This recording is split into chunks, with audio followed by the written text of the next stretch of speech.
Y'all already know how I'm feeling about this one. William Jackson III is going to be out of this game against the Browns. He is officially ruled out. I was about to do an injury update video on him. Didn't think that it was going good, especially with him not practicing at all this week. Odell Beckham Jr. Well, we'll get into that. Let's get this intro going. Second out and goal. Mixon out of the backfield. Has some daylight. Hurdles to the end zone. In for the score, and he took a lick from Miles Jack, but he hung on. So first we talked about Joe Mixon being out. Now we have to talk about William Jackson III being out. William Jackson III is going to be out of this game against the Browns. This is why I felt like we weren't going to win this game. Honestly, like truly looking at the injury report, there's no way that you can take two of your best players in Joe Mixon and William Jackson III and definitively say that you're going to beat the Browns, who have Odell Beckham Jr., Jarvis Landry, and amongst that, even more receivers, Higgins and stuff like that. This is going to be frightening. This is frightening. This is a big yikes. That's why you saw the thumbnail. There's a yikes on there. This is a yikes matchup because who is going to be able to guard Odell Beckham Jr.? Do y'all know? I have no idea who's going to be able to guard him. And even when William Jackson III played against him, he still got the best of him and was able to score on him. So not sure who we're going to actually have out there. LaShawn Sims, Darius Phillips. Yeah, this is the kind of situation that we're in. Also, we have Mackenzie Alexander. The Bengals just got really thin at corner that quickly, just like that. Obviously, Trey Waynes is not there. William Jackson III, as much as people might talk about him, he's been playing very good this season, has been playing very well, really is the best corner, hands down, obviously. I even think even if you include Trey Waynes in that conversation, even though we have not seen Trey Waynes yet, I still feel like he's the best corner. So if the Cincinnati Bengals let William Jackson III end up leaving after this season, I think that it's a big mistake. I think that William Jackson III is a guy that you should have extended. I think if this coaching staff is trying to tell you that William Jackson III isn't good, obviously they don't know what they're talking about. And it's going to get ugly. McTire is another guy. McTire is going to get tired out there because he's going to be trying to catch guys the whole time. He's going to get tired of trying to catch guys the whole time. So I think for William Jackson III not to be out there, that's not a good thing for us. That's not a good thing at all. And then I don't know, man. Like the secondary has been very solid thus far. You still got Jesse Bates back there, but you look at these corners and you have to be somewhat concerned. You have to be concerned. And Darius Phillips is coming off of his worst game last week, and it's going to be ugly, man. Another thing that I tried to tell you guys about was Trey Waynes. I talked about it with him having that injury.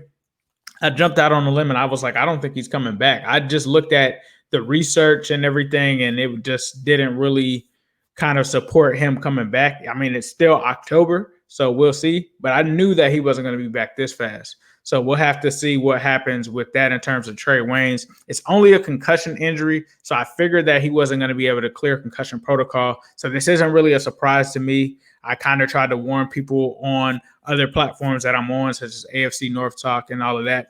And if you are a new subscriber, please feel free to subscribe. There's a link in the description. There's also a button under this video. And welcome back to the Diehards. You guys are always here. Please be sure to put on your notifications. But, man, this is a big yikes moment. This is a big yikes moment. So for obviously, from a fantasy standpoint, if you're here or if you're a Browns fan, Odell Beckham Jr. is going to be open a lot. He's going to be open a lot. I think that Jarvis Landry is still going to draw Mackenzie Alexander. So Mackenzie Alexander plays in the slot for the most part. It'd be interesting to see if they play him on the outside, but he's mostly been an inside kind of corner. He should do pretty well against Jarvis Landry, I think. But the guys on the outside could potentially eat. So if you do have Odell Beckham Jr., you definitely probably want to start him this week.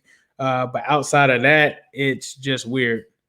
Yeah, I mean, I think the concussion thing came out Wednesday. I'm not sure if they actually practiced Tuesday or not, but I figured with Logan Wilson having a concussion earlier, I kind of felt like this was coming. So we'll have to see. I'm honestly worried about it. That's one of the main reasons I was like, I don't think that we're going to win this game with Joe Mixon out, with William Jackson III out. Those are literally, in my opinion, two players in your top 10 in terms of the best players. They might be in your top 5. They probably are in my Bengals top 5. Now that I think about it, yeah, I think I would definitely include those two guys in there. They definitely affect the game. He's been playing at a high level, shutting guys down. So hopefully we can get the next man up.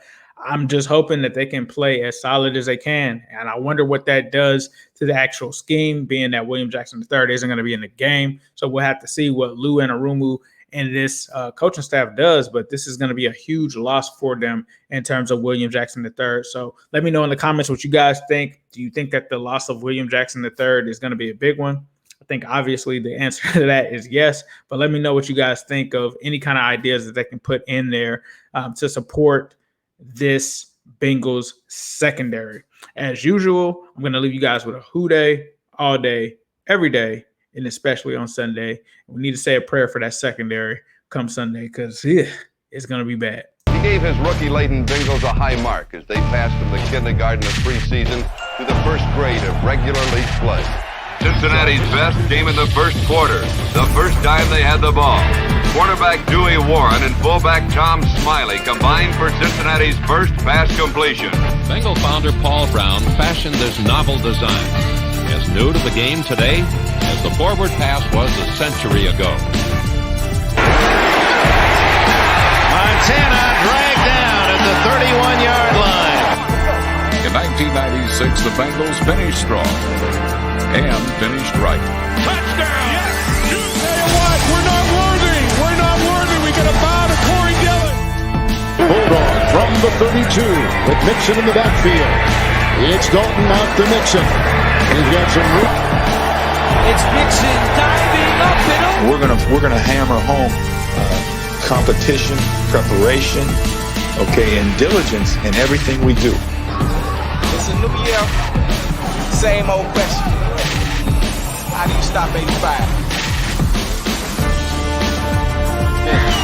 They're looking down the field for the home run ball. It's full.